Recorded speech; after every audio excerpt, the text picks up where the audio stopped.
গোসাই যদি দুইজনই হয় তাহলে কোনটা কোন গোসাই? তারকচাঁদ গোসাই একজন মতুয়া, এটা আমরা জানি সবাই। কোন সদানন্দ? বাড়ি কোন জায়গায়? বাড়িটারি কয় নাই না? নামেতে সদানন্দ, ওর গায়ে সঠিক গন্ধ আছে কিনা এটাও ভাববার বিষয়।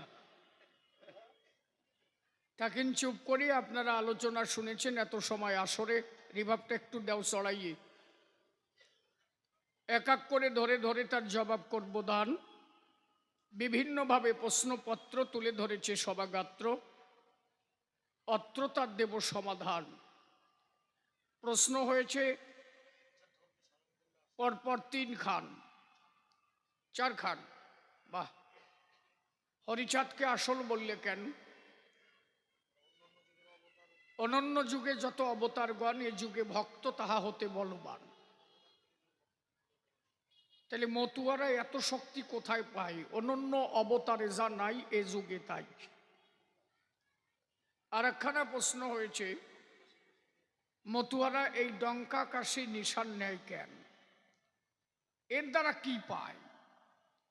আর কি?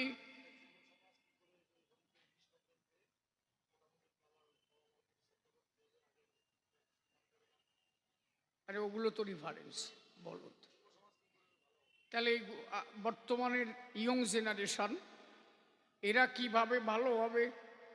কোন পথে গেলে এরা হরিপ্রেম পাবে, তাই তো নাকি? এই নিয়ে কিছু কথা তোমার বলতে হবে।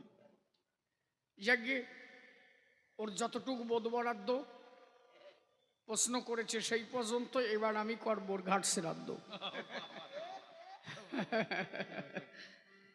বিষয়টা হচ্ছে তাই, কি ভালো আর কি মন্দ আমরা কিন্তু জানি সবাই। আমি জানি একটা হরিবাসরে বসতে গেলে চুপ করে বসতে হয়, তাও ওই বুড়ি ঘন কথা কয়।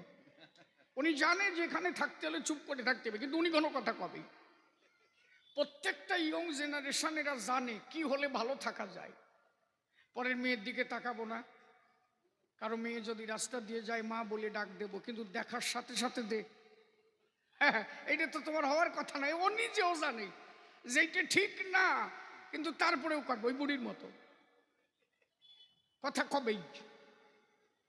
তাহলে প্রত্যেকটা মানুষ জানে কি হলে মানুষ ভালো হয়।